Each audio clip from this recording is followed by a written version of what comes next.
आप देख रहे हैं आप अगर हमारा अपना reaction YouTube channel video channel like share शुरू कर दें। तो चलते हैं जी आज की वीडियो का टाइटल है Indian navy's heroic rescue save 19 Pakistani. Video के शुरू में कहता हूँ थैंक्स अ लॉट। वीडियो देखते हैं फिर इस पर मज़ीद बात करते हैं। जय हिंद दोस्तों, मैं हूं मेजर गौरव और आप देख रहे हैं मेजरली राइट। अच्छा दोस्तों, ऐसा है कि जब आपको ऐसा लगे कि आपके खास दुश्मन ने आपके ऊपर कोई एहसान कर दिया, चाहे वो दुश्मन उसको एहसान ना समझे, वो समझे कि यार इंसानियत के नाते ही मैंने करा है, लेकिन आपका दुश्मन, तगड़ा दुश्मन जिसके साथ आपका खून खराबे का इतिहास हो, वह आपके ऊपर कोट अनकोट एहसान कर दे तो दिल में फिर सांप लौटते हैं, छाती पे ऐसा ऐसा तांडव होता है छाती पे कि यार मैं तो नीचे हो गया इसके। दोस्तों उस पर भी हम आएंगे, वो भी बड़ी इंटरेस्टिंग स्टोरी है, लेकिन पहले आपको बता दूं कि Indian navy, salute to the Indian navy and salute to all the personnel, right from chief of naval staff to the sailor, everybody is worthy of applause. इन्होंने कल 6 श्रीलंकन्स को बचा लिया। दोस्तों मोगादिशु जो है वो अफ्रीका में एक शहर है और ये है सोमालिया की कैपिटल। सोमाली पायरेट्स के बारे में आप जानते हैं। तो off the coast of Somalia ये श्रीलंकन वेसल थी जो जा रही थी वहां पे। तो इसने SOS, save our souls, SOS का मैसेज डाला कि भाई हम फंस गए हैं और सोमाली पायरेट्स हैं, वो हमारे ऊपर हमला कर रहा है, अब हमारे जानो माल को खतरा है। ये एसओएस सुना इंडियन नेवी ने, आईएनएस शारदा ने रिस्पॉन्ड करा, लेकिन इसके पहले इंडियन नेवी ने क्या करा ये सुनिए। इंडियन नेवी ने अपना ड्रोन भेजा, सी गार्डियन। ड्रोन उड़ रहा है हजारों फीट ऊपर, 10, 20, 30, 40 हजार फीट ऊपर, और वहां से ड्रोन लाइव फीड भेज रहा है, लाइव फीड। और लाइव फीड में यह पता लग रहा है कि ये पायरेट्स आ रहे हैं, ऐसे आ रहे हैं। उन्होंने पूरा पायरेट्स को ट्रैक करा, फिर ऑपरेशन लॉन्च करा आईएनएस शारदा ने। पायरेट्स भाग गए और श्रीलंकन्स की जान बचा ली। इसमें श्रीलंकन नेवी भी इन्वॉल्व थी दोस्तों। अच्छा, ये तो एक चीज हो गई, लेकिन आपको पता है परसों हमने 19 पाकिस्तानियों की जान बचाई, 19 पाकिस्तानियों की। अब बड़ी मुश्किल से बरनौल लगा के अब पाकिस्तानी मीडिया कह रहा है कि हाँ यार शायद कुछ तो करा है इंडिया ने। अब क्योंकि प्रूफ इतना ज्यादा हो गया है कि अब आप उसको टाल नहीं सकते, आप मना नहीं कर सकते। तो दोस्तों जो कीबोर्ड वॉरियर्स हैं पाकिस्तान में, जो सोशल मीडिया के सो कॉल्ड एक्सपर्ट्स हैं, जो यूट्यूबर्स हैं, उनमें से कई यूट्यूबर्स ने तो सही रिपोर्ट दे दी कि हाँ ऐसा हुआ था और थैंक यू इंडिया। पर majority of them refuse to believe, कहते ऐसा हो ही नहीं सकता कि भारत हमारी मदद कर दे, भारत हमारी मदद कर दे, ऐसा हो ही नहीं सकता। फिर वही चीज, सोमालिया भी एक इस्लामी देश है और फिलिस्तीन भी इस्लामी देश है, वो पता नहीं डूब रहा है पाकिस्तानी, ठीक है, यहां तक पानी आ गया उसके, राइट। ऊपर सोमाली खड़ा है, नीचे शार्क है, समझ रहे हैं, बीच में पाकिस्तानी है, ऊपर सोमाली पायरेट है, नीचे शार्क टप टप टप कर रही है यहां से कि खा जाए इसको।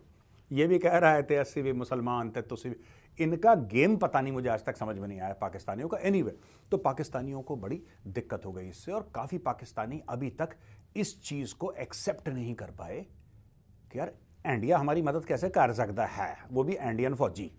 तो ये पाकिस्तानियों को दिक्कत। खैर एनीवे दोस्तों, अब हम आते हैं, क्योंकि हम पाकिस्तान की बात कर रहे हैं, ये गेम चलते चलते अब पहुंच गया बलोचिस्तान। बलोचिस्तान यानी कि ईरान, सिस्तान बलोचिस्तान जो कि ईरान का एरिया है। और फिर हम बात कर लेते हैं पाकिस्तान के बलोचिस्तान की। आपको पता है ना, मेच में अटैक हो गया, और कई लोगों का सोशल मीडिया पे यह कहना है, जबकि पाकिस्तानी मेन स्ट्रीम मीडिया इसकी बात नहीं कर रहा है, और हर जगह दुनिया में हर एक देश में जो मेन स्ट्रीम मीडिया होता है वो ज्यादा क्रेडिबल होता है और सोशल मीडिया इतना क्रेडिबल नहीं होता। पाकिस्तान में उल्टा है, पाकिस्तान में मेन स्ट्रीम मीडिया की क्रेडिबिलिटी है ही नहीं, वो है ही नहीं। वो जब वहां का बैठा कोई कप्तान या मेजर आईएसपीआर का फोन करेगा तब जाके एडिटर इन चीफ यहां के जागते हैं, बड़े बड़े चैनलों के, वरना सोए रहते हैं ये। वो बोलता है तुम ये कर सकते हो, कह रहा जी जनाब, राइट। पाकिस्तान में उल्टा है, पाकिस्तान में सोशल मीडिया से आपको न्यूज मिलेगी और मेन स्ट्रीम मीडिया गायब है, वो रिपोर्ट ही नहीं करता, खासतौर से बलूचिस्तान में। कई लोगों ने तो यहां तक बोला है कि जो केच है वो पूरा का पूरा एरिया बीएलए यानी कि बलोच लिबरेशन आर्मी ने कैप्चर कर लिया है, और वो एरिया उन्होंने सो कॉल्ड पाकिस्तान से आजाद कर लिया। मुझे नहीं लगता कि यह खबर पूरी तरीके से सच है, और मैं उसके रीजन बताता हूं आपको। ऐसा है कि बीएलए के पास उतना मैन पावर नहीं है कि पूरे शहर को कट ऑफ कर दें।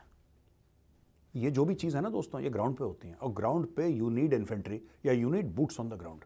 उनके पास है नहीं इतने बंदे, जो ये कामयाब कर सकें इस पूरे मिशन को। हाँ, एक दो गांव मैं मना नहीं कर रहा, लेकिन पूरा का पूरा शहर, जैसे बता रहे हैं कि केच एक छोटा सा शहर है, पूरे शहर को आप टेक ओवर कर लें, ये मुझे थोड़ा सा बात गलत लग रही है सोशल मीडिया की। लेकिन हाँ, केच में खून खराबा हुआ है जिसको पाकिस्तानी छुपाने की कोशिश कर रहे हैं। दोस्तों, ये बात तो सच है कि मच और कोलपुर वाला जो एरिया है, उधर BLA बलोच लिबरेशन आर्मी के जो सुसाइड बॉम्बर्स हैं या फिर उनके फाइटर्स हैं, फ्रीडम फाइटर्स हैं, जो भी हैं उनके, उन लोगों ने अटैक करा। ये बात सच है।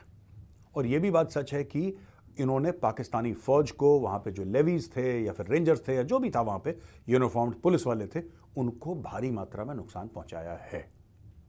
राइट। अब जान अचकजाई हैं, ये बलूचिस्तान में मिनिस्टर हैं, तो जान अचकजाई ये कहते हैं कि हमें ये पता है कि ये रा की साजिश है। ये पता नहीं यार, ये बीमारी पाकिस्तानी पंजाबी, ये लाहौर से क्वेटा कैसे पहुंच गई ये बीमारी, आई डोंट नो।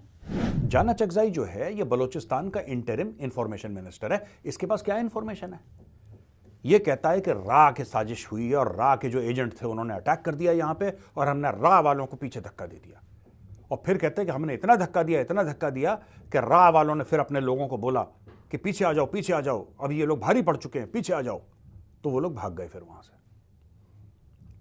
मुझे आई एक्चुअली थिंक, लोग कहते हैं ना कि पाकिस्तान में फाइनेंशियल इमरजेंसी है, आई थिंक पाकिस्तान में एजुकेशन इमरजेंसी लागू होनी चाहिए यार। फाइनेंशियल इमरजेंसी तो है नहीं, एजुकेशन की इमरजेंसी पक्का है पाकिस्तान में। इतने जाहिल, इतने अनपढ़, इतने अंगूठा टेक मैंने किसी और मुल्क में नहीं देखे। And I have travel to a few countries. में ज़्यादा ट्रैवल नहीं करा मैंने, मुझे शौक नहीं ट्रैवल का, लेकिन मैंने the education system in Pakistan is really, it's gone for a toss. ये कुछ भी बोल देते हैं लोग, ये कुछ भी बोलते हैं। अब देखिए इसमें इनका ये क्या कहना है कि रॉ के एजेंट थे। तुम्हारे शहर पे क्यों रॉ अटैक करवाएगा जिसका नाम नहीं सुना आज तक? और तुम सच क्यों नहीं बोलते हो यार जान अचकजाई? तुम सच क्यों नहीं बोलते हो? क्योंकि सच तुम्हें भी पता है। तुम बलूचिस्तान में रहते हो, राइट? तुम रहते हो बलूचिस्तान में। क्या तुम्हें नहीं पता है अटैक किसने करवाया है? क्या तुम्हें नहीं पता है ये अटैक कहां से हो रहे हैं? सोचना कभी, अपने दिल पे हाथ रख के कम से कम अपनी कौम से सच बोलो। ये अटैक सरहद पार से हो रहे हैं। और जब मैं सरहद पार कहता हूं ना, सरहद पार से मेरा मतलब अफगानिस्तान नहीं है। ये ईरान से हो रहे हैं अटैक। तुम्हें भी पता है, ये तुम्हें भी, तुम भली भांति इससे परिचित हो, तुम बिल्कुल you know for a fact Iran से हो रहे हैं, लेकिन तुम कहना नहीं चाहते क्योंकि अभी अभी तुम्हारे फॉरेन मिनिस्टर्स की मीटिंग हुई है ईरान और पाकिस्तान के। तुम्हारी पूरी सेटिंग हुई है इसमें, राइट? ईरान बिरादर इस्लामी मुल्क, इस वक्त जब दुनिया आग के लपटों में घिरी हुई है, उस समय दो मुसलमान ममालिक आपस में लड़ें, ये ठीक नहीं लगता।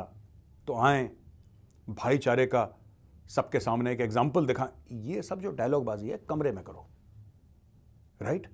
सच्ची बात यह है कि तुम्हें ईरान कर रहा है परेशान। तुम्हें क्या लगा ईरान ने तुम पे बम क्यों मारा था? ईरान ने मिसाइल क्यों मारी थी? ये अटैक क्यों हो रहे हैं? तुम्हें पता भी है अटैक क्यों हो रहे हैं? तुम्हें पता है। और मैं फिर से रिपीट कर देता हूं कि हर एक पाकिस्तानी बच्चे के पास तुम्हारी कौम की फौज ने, पाकिस्तानी कौम की फौज ने, आसिम मुनीर ने यहूदियों से और अमेरिकन से पैसे पकड़ लिए हैं। ठीक है, आ गई बात समझ में? ये यहूदियों के, अमेरिकन के ये एजेंट हैं। इन्होंने इनसे पैसे पकड़ लिए। क्यों गया था हफ्ते भर के लिए आसिम मुनीर अमेरिका? वहां पे CIA के चीफ से मिला। क्यों मिला? क्या बात करके आया? ओ भाई, जब आप आते हो, जब आप ऑफिशियली जाते हो तो पूरे अखबारों में डिस्कस होता है कि आपने क्या, चलो CIA से चीफ से आपने क्या, वो खुफिया बात थी, चलो खुफिया बात थी। बाकी चीजें मोटी मोटी उड़ी उड़ी बातें कि we spoke about the geopolitical situation in Asia. तुमसे पूछ के जियोपॉलिटिकल सिचुएशन इन एशिया उभर रही है, तुमसे पूछ के आ रही है। तुम्हारे तो नेवी के पास इतना तेल नहीं है कि अपने जहाजों में डीजल डाल के जहाज चला दो। और एक बात बताओ, अगर अमेरिकन को साउथ एशिया की जियोपॉलिटिक्स डिस्कस करनी है तो पाकिस्तान से करेंगे 3 महीना 13 में। और भाई तुम्हें कुत्ता नहीं पूछ रहा और कॉन्फिडेंस तुम में इतना है कि जैसे जंगल के राजा तुम ही हो। आज की तारीख में पाकिस्तान ने क्या करा है? They are very smart. इन्होंने एक तरफ चाइना को यह आश्वासन दिया है कि तुम चाइना पाकिस्तान इकोनॉमिक कॉरिडोर शुरू कर दो, दूसरी तरफ अमेरिकन से इन्होंने खजूर पकड़ लिया। इन्होंने खजूर पकड़ ली। ये देखिए, मैं आपको बताता हूं पाकिस्तानी मुनाफकत, फिर मैं इलेक्शन पे भी आऊंगा। राइट दोस्तों, ऐसा है कि पाकिस्तानी मुनाफकत क्या है, मैं आपको समझाता हूं। चाइना हमारा दोस्त है, चाइना हमारा यार है, चाइना के बगैर हमारी सांस की नली ऐसी हो जाती कि जैसे किसी ने यहाँ पे, भेड़िया ने यहाँ पे दांत लगा दिए हों। चाइना शहद से मीठा है, चाइना हिमालय से ऊंचा है, समुंदर से। ये सारी डायलॉगबाजी मौला जट फिल्म की ये पाकिस्तानी करते हैं, लेकिन कोई पाकिस्तानी चाइना नहीं जाना चाहता भीख मांगने के अलावा। सारे के सारे जो बड़े अमीर पाकिस्तानी हैं, अशराफिया है, सारों के बच्चे अमेरिका में पढ़ते हैं, इनके घर अमेरिका कनाडा में, इनके घर इनके लंदन में। किसका घर है चाइना में, बताओ? नहीं खरीद सकते ये लोग। जो अमेरिका में घर खरीद सकता हो, चाइना में नहीं खरीद सकता। अगर चाइना तुम्हारा इतना दोस्त है तो चाइना जाके क्यों नहीं बसते, अमेरिका में क्यों बसते हो? क्यों? ये सिर्फ अमेरिका को गाली देते हैं तुम जाहिल पाकिस्तानियों को बेवकूफ बनाने के लिए। इन्होंने दुश्मन खड़े कर रखे हैं तुम्हारी नजर के सामने। एक इजराइल दुश्मन है, एक भारत दुश्मन है, एक अमेरिका दुश्मन है। हम दुश्मनों से घिरे हुए हैं, ये हमें मारना चाहते हैं, पर हम इनकी साजिश नाकामयाब करेंगे इंशाल्लाह। कभी पाकिस्तानियों तुमने दिमाग लगा के सोचा है कि इजराइल तुम्हें क्यों मारना चाहे? तुम्हारे पास है क्या? वो साढ़े कोल बम है। वो तुम पागल लागल हो क्या? बम तो बहुत लोगों के पास है। वो तुम्हें इसलिए मारना चाहेगा कि तुम्हारे पास एटम बम है? एटम बम तो फ्रांस के पास भी है। फिर तुम्हें यह चूरन खिला दिया कि तुम मुसलमान हो। और मुसलमान मुल्कों के साथ तो उनकी दोस्ती है। सऊदी अरब का जो क्राउन प्रिंस है उसके साथ तो बैठ के चाय पी रहे हैं वो लोग। पूरे मिडिल ईस्ट उनको रिकॉग्नाइज करने के चक्कर में पड़ा हुआ है इजराइल को। क्या बात कर रहे हो आप लोग यार? कौन सी झूठी दुनिया में रहते हो पाकिस्तानियों? क्यों झूठ बोलते हो अपने बच्चों से इतना? तुम्हें अल्लाह कभी माफ नहीं करेगा, क्योंकि इस गुनाह की माफी नहीं है कि बाप अपने बेटे से झूठ बोले, अपनी बेटी से झूठ बोले। आप लोग यही काम करते हो। आपने पकड़े पैसे इजराइल से, आपने पकड़े पैसे अमेरिका से, और आपका आर्मी चीफ उनकी चाकरी कर रहा है, आपकी पूरी फौज उनकी चाकरी कर रही है। ईरान को यह पता लग गया, इसलिए ईरान ने ठोका। ईरान और ठोकेगा, डायरेक्टली नहीं ठोकेगा। एक बार डायरेक्टली ठोका है, यह सब बलूचिस्तान में होता रहेगा, तुम देख लेना। मैं तुम्हें आज बता रहा हूं, यह सब होता रहेगा और बढ़ेगा, क्योंकि ईरान को पता है इनको ठोको, क्योंकि एजेंट है। ईरान को शक है। ईरान ने इराक पे मिसाइल मारी अभी हफ्ता 10 दिन पहले। क्यों मारी? सोचो सोचो, क्यों मारी इराक पे मिसाइल? वो तो मुसलमान मुल्क है, उस पर मिसाइल क्यों मारी? ईरान ने सीरिया पे मिसाइल मारी, क्यों मारी? सोचो जरा पाकिस्तानियों, मैं तुमसे बोल रहा हूं। वजूहात होंगी ना, सोचो, दिमाग लगाओ। क्यों मारी? क्योंकि ईरान को जहां जहां से पता लगा, जहां पे ईरान ने मिसाइल मारी थी, इराक की जिस बिल्डिंग में, राइट, ईरान को यह खबर मिली थी कि इसके अंदर इजरायली खुफिया एजेंसी मोसाद के एजेंट बैठे हैं। उसको खबर मिली थी कि इराक ने अपना ईमान बेच दिया और यहां पे उसने यहूदियों के एजेंट बैठा रखे। वो गलत बिल्डिंग पे उसने मिसाइल मारी, बिजनेसमैन और उसके परिवार को निपटा दिया, फैमिली को निपटा दिया, लेकिन उसकी 2-3 बिल्डिंग छोड़ के, ऐसा सोशल मीडिया कह रहा है, ऐसा सोशल मीडिया कह रहा है कि 2-3 बिल्डिंग छोड़ के वहां पे थे मोसाद के एजेंट। उनकी खबर गलत नहीं थी ईरानियों की, उनकी लोकेशन गलत पड़ गई। खबर उनकी ठीक थी कि उस एरिया में हैं, बस उनको बोला साहब इस बिल्डिंग में, उन्होंने उस बिल्डिंग में मिसाइल मार दी। समझ रहे हैं आप? ये स्टोरी है भाइयों, ये स्टोरी है। ये जो अटैक इसलिए नहीं हो रहा कि रा के एजेंट हैं और ये हैं, ये सब तुम लोगों को बेवकूफ बनाया जा रहा है। हमने क्या लेना देना है यार तुम्हारे केच का नाम ही नहीं सुना 99% इंडियंस ने केच का नाम। और क्या है केच में? है क्या तुम्हारे पास यार? वही 50-100 गरीब लोग वहां पे। हमने क्या करना उनसे यार? रॉ के एजेंट आए अटैक, ये पता नहीं ऐसे ऐसे तुम्हारे बेवकूफ मंत्री हैं, तुम्हारे वजीर इतने गधे, तभी तुम्हारे मुल्क का बेड़ा गर्क है। तुम लोग कहते हो ना हमें पोटेंशियल बड़ा। मैं कह रहा यूट्यूब चैनल तुम्हारे देखता हूं, तो उसमें यूट्यूब चैनल में बड़ा है कि यार वैसे हमारे यहां पॉलिटिकल स्टेबिलिटी नहीं है, हमारे यहां टैलेंट तो इंडिया से ज्यादा है, और हमारे यहां जो पोटेंशियल है वो इंडिया से ज्यादा है। बस इसी में तुम खुश हो जाना कि पोटेंशियल इंडिया से ज्यादा है। कैसे है ज्यादा, ये तुम आपस में नहीं पूछोगे कभी, क्योंकि जवाब इसका इतना कड़वा है कि रात को तुम्हें नींद नहीं आएगी। तुम में पोटेंशियल नहीं है, तुम में कैलिबर नहीं है, तुम में कैपेबिलिटी नहीं है, तुम कख नहीं कर सकते अपनी जिंदगी में, वरना 76 साल में कुछ कर चुके होते। ना तुम्हारे जिन्ना में कैपेबिलिटी थी, ना तुम्हारे मुशर्रफ में कैपेबिलिटी थी, ना तुम्हारे नवाज शरीफ में कैपेबिलिटी थी, ना तुम्हारे इमरान में कैपेबिलिटी है, किसी में नहीं है। तुम्हारा पूरा प्लेट जो है, स्लेट जो है, बिल्कुल साफ है। तुम लोगों ने मार रखा है भंड सॉलिड।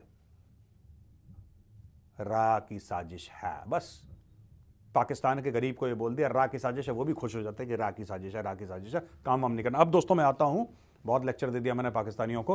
अब मैं आता हूं इस रिपोर्ट पे कि इलेक्शन कमीशन ऑफ पाकिस्तान ने मांगे हैं 47 अरब पाकिस्तानी रुपए इलेक्शन से, इलेक्शन के लिए, इलेक्शन की ड्यूटी के लिए इसने 47 अरब मांगे हैं और बोला है कि भाई ट्रांसपोर्ट और सिक्योरिटी रिलेटेड अरेंजमेंट्स के चलते ये 49 बिलियन पाकिस्तानी रुपीस हो जाएगा। लेकिन इसके अलावा जो पुलिस, रेंजर, आर्मी और अदर लॉ एनफोर्समेंट एजेंसी हैं उसने इसके ऊपर बोला है कि साहब हमें 3.5 अरब रुपए और दे दो, यानी कि टोटल 52.5 अरब पाकिस्तानी रुपए का इलेक्शन का बजट। इतने रुपए पाकिस्तान में है ही नहीं। मैं आपको बता रहा हूं क्या बहाना बना रहे हैं, चाहे इनका बहाना एक्सेप्ट होना हो, इनका ये बहाना बन रहा है कि साहब इतने रुपए तो है नहीं, चलो इलेक्शन और टरका देते हैं। ये चाहते ही नहीं इलेक्शन हो। इलेक्शन तो तुम्हें करवाना पड़ेगा बेटा, चाहे तुम चाइना से भीख। तो ये दोस्तों वीडियो हो गई खत्म। भाई जो मेजर साहब की वीडियो ना, हम पता किस लिए देखते हैं, लुत्फ अंदोज भी होते हैं और साथ साथ जानकर भी अथेंटिक मिलती है, बताने का अंदाज जो सबसे अलग है, डिफरेंट। इनके यकीन कर रहे हैं आलोक साहब तो सबूत देते ही देते हैं, ये भी साथ में देते हैं, इसमें ये भी कम नहीं है, लेकिन आलोक साहब का और लग। लेकिन जो मेजर साहब की बात है ना, ये जो छिड़का लगाते हैं नमक का, नमक और मिसाला मिलाकर, मिर्च मिसाला। लेकिन भाई अगेन जो है ना, कह लें कि इंडियन नेवी अगेन उनका थैंक यू भाई, उन्होंने 19 जो है ना पाकिस्तानी उनको बचाया है, तो यार हमारा फर्ज बनता है कि हम उनको थैंक यू बोले। तो जब भी कोई अच्छा काम हो, चाहे दुश्मन कंट्री करे या नेबर कंट्री करे या कोई और कंट्री, थैंक्स अ लॉट भाई, बंडल ऑफ थैंक्स यार, बंडल ऑफ थैंक्स इस चीज़ के लिए। और ये मैं कहता हूँ उन्होंने कोई एहसान नहीं किया, वो मेरे साहब ये बता रहे हैं कि हमने चाहे इस नज़रिए से बिल्कुल नहीं किया कि हम उन पर एहसान कर रहे हैं, हमने तो इंसान के नाते किए। उन्होंने आज की फिर रिपोर्ट बता रहे हैं कि श्रीलंका के भी लोगों को बचाया है। तो वो कितने बता रहे थे, वो श्रीलंका वैसे जा रहे थे, सोमालिया और पाकिस्तान भाई नहीं मुस्लिम कंट्री है ना, सोमालिया मुस्लिम। हाँ तो वो पाकिस्तान का नारा क्या है, मुस्लिम भाई हैं इस चीज पर है। पाकिस्तानी सबको गले लगाता है लेकिन दूसरे तो नहीं लगाता। पाकिस्तान को गले लगाना अपने कल्चर की आदत। सलमान खान का गाना, अच्छा उसको फॉलो कर रहे हैं? नहीं, उसको फॉलो ने क्या करना, इनके पास क्या है, गले भी नहीं, वो ऐसे करके खोलते हैं बाएं के, कोई गले आगे मिले तो उसकी जेब में से ऐसे लेकिन आगे वो जो है वो मिलते ही नहीं बेचारे, मसला है यार। आपने तो लोग वाली अपना मेजर साहब वाली बात कर दी, उन्होंने एंड पर बड़ी मदद है। मुझे सारी वीडियो के जो मजा था ना एंड पर इलेक्शन की बात पर, वो बाकी बातें बाद। मगर पाकिस्तान के इलेक्शन कमीशन ने मांगे, मतलब टोटल जो बनाया उन्होंने 52.5 अरब रुपया, जो उन्होंने कहा इतने पाकिस्तान के पैसे तो है नहीं। ये तो बात बिल्कुल ठीक है भाई। और उधर थोड़ा सा पोज आया फिर वीडियो में कि पाकिस्तान के पास इतने पैसे हैं ही नहीं, तो वो वाला लम्हा बड़ा शानदार था। और है भी ऐसा, पाकिस्तान ये जितने पैसे लेगा कैसे जरूरत होगा, क्या यार भांड मार रहे हैं जान बूझ कर, जरूरत कैसे, सिक्योरिटी फोर्स जो है वही वो तो पहले सैलरी मिल रही है, मिलेगी, वोटिंग के इलेक्शन क्या बैलेट पेपर हैं, हाँ वो थोड़ा बहुत होगा, इतनी बड़ी रकम उसके लिए करोड़ों लगते होंगे ज़्यादा। चले मान लिया पाकिस्तान के अंदर फिर भी बैलेट पेपर पर 2 अरब लग गया, 1-2 अरब लग गया, मान लेते हैं। पाकिस्तान की 24 करोड़ आबादी है, बैलेट पेपर ज़ाया होते हैं, चले 2 अरब 3 लाख यार, 52 अरब किस लिए? अगर फजर को टीचर जा रहे हैं ड्यूटी करने, क्या उनको तनख्वाहें नहीं मिलती? उनको वो मिलती हैं, सरकारी हैं, उनको कहेगा ये आपकी ड्यूटी है, आप करवाएं इलेक्शन। फिर फोर्सेज हैं, चाहे उसमें पैरामिलिट्री फोर्सेज है या दूसरी मिलिट्री फोर्सेज हैं, जो भी हैं, उनको तो क्या सैलरीज नहीं मिलती हैं, तो फिर ये क्यों देंगे भाई? क्यों देंगे? क्यों? क्या वो मतलब कोई अपना मतलब ड्यूटी से हट के काम कर रहे हैं? उनकी ड्यूटी नहीं है, स्टेट के वो मुलाजम है ना, फौज है, आर्मी अपना सॉरी कर रहा हूँ, फौज है, पुलिस है, टीचर्स हैं, किसके वो मुलाजम है? स्टेट के, हमारे गवर्नमेंट के, जबकि हमारे अवाम के वो मुलाजम है, हम उनको टैक्स से उनकी। लेकिन असल बात जो उन्होंने कही है कि वो इलेक्शन करवाना नहीं चाहते, मेन मुद्दा भाई ये है। और मुझे भी लगता है कि 8 फरवरी को उन्होंने चूरन दे देना है, इलेक्शन होना ही नहीं है।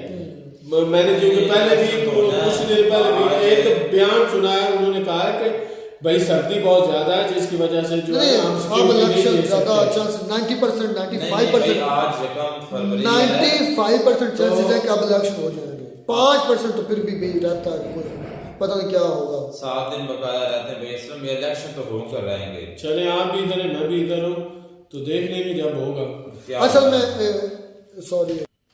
सॉरी वीडियो थोड़ी पोज करनी पड़ गई यार, सारी बातें थोड़ा सा डिस्टर्बेंस बात होती रहती है, आने जाने की कुछ ना कुछ मेहमान भी आ जाते हैं। खैर हम बात कर रहे थे मेजर साहब की इलेक्शन की बात पर। तो अच्छा इलेक्शन पाकिस्तान में मुझे लगता है होंगे। अब एक और बड़ी शानदार बात की, अब BLA पर बात कर लेते हैं। और जो मुझे इस वीडियो के अंदर उनकी इस BLA की बात पर जो मुझे मेजर साहब की बात अच्छी लगी, जान तक सही पर उनका पाकिस्तान में ना जो है ना वो क्या कहते हैं इमरजेंसी, पैसे की इमरजेंसी, वो यार मेरे से लफ्ज़ निकल गया। उनका उनको उधर वो इमरजेंसी नाफज करनी चाहिए, पाकिस्तान में एजुकेशन इमरजेंसी नाफज करनी चाहिए, और ये बात सच है। सही बात है। पाकिस्तान का बलूचिस्तान का सब मतलब पाकिस्तान के बलूचिस्तान का एक मिनिस्टर, केयर टेकर मिनिस्टर, वो कह रहा है कि भाई हमने राह के मशीनों को पीछे खदेड़ दिया, उनकी ये साजिश थी, उन्होंने ये हमला करवाया। असलम क्या बात अपनी क्या बात तस्लीम नहीं करनी। वो कहते हैं कि गिरा गधे से लेकर जो है ना गुस्सा वो उनके कुमार पालने वाले पे, कुमार पर। यानी कि डिग्गा खोते तो कौड़ को बाहर थे, पंजाबी में ये कहावत है। तो हमारे भी जो वजीर मुशीर साहब हैं लौंडे लपाड़े, वो भी यही कहते हैं कि भाई राव की साजिश है, अगर कोई भी हो जाए चले आप फिर बिलफर्ज मान भी लेके राव किए, लेकिन आपने किया क्या, आपने किया क्या? असल में बात पता क्या होती, बात करनी चाहिए प्रूफ और सबूत के साथ। अगर आपके पास सबूत है तो तब आप बात करें कि भाई ये राव की साजिश है। जब आपके पास कोई सबूत नहीं है, प्रूफ नहीं है, आप ऐसे बिला वजह किसी पे इल्जाम लगा दें तो गलत बात होती है। ये वजीर इत्तलात बलूचिस्तान है, उसको गधे को कुछ पता ही नहीं है भाई, उसकी काबिलियत का अंदाजा तलीम की कमी है, इनके पास तलीम होती नहीं है, ऐसे गधे आके बैठ जाते हैं ऊपर। आप स्पीच यूट्यूब से चेक कर लें, आपको अंदाजा हो जाएगा उसकी बातों का। ये मिनिस्टर है एक बलूचिस्तान का, इसकी क्या इसके मतलब कहते एजुकेशन लेवल इसका क्या है? इंडायरेक्ट मिनिस्टर है, यानी कि एक केयर टेकर मिनिस्टर है इसमें। अच्छा ये भी हमें पता है और ये सच है, मेरे साहब सही बात इस पर कर रहे हैं कि ये ईरान करवा रहा है,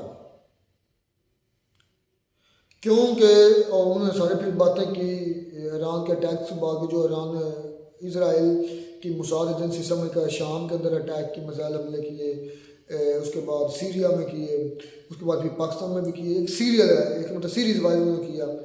तो इसमें वाकई ये बातें मुझे भी जो ये चीज़ें सबूत दी हैं, ये बातें समझाई है ना, उससे तो ऐसे लगता है वाकई इसके पीछे जो ज़्यादातर हाथ जो है ईरान का है, क्योंकि ईरान भी तकरीबकारी करता रहा है हमारे, और अफगानिस्तान भी करता रहा है। तो खैर जिसने भी ये किया है BLA, और कुछ पाकिस्तान की अपनी गलतियाँ हैं। गलतियाँ अपनी क्या हैं, ये गड़ा खोदा था किसी के लिए गिर खुद रहे, और ये कुदरत का कानून है, और पाकिस्तान से बढ़कर और कुछ नहीं हो रहा इससे के अलावा। मिलते नई वीडियो में नाटक साथ, तब तक दीजिए इजाज़त, अल्लाह हाफ़िज़।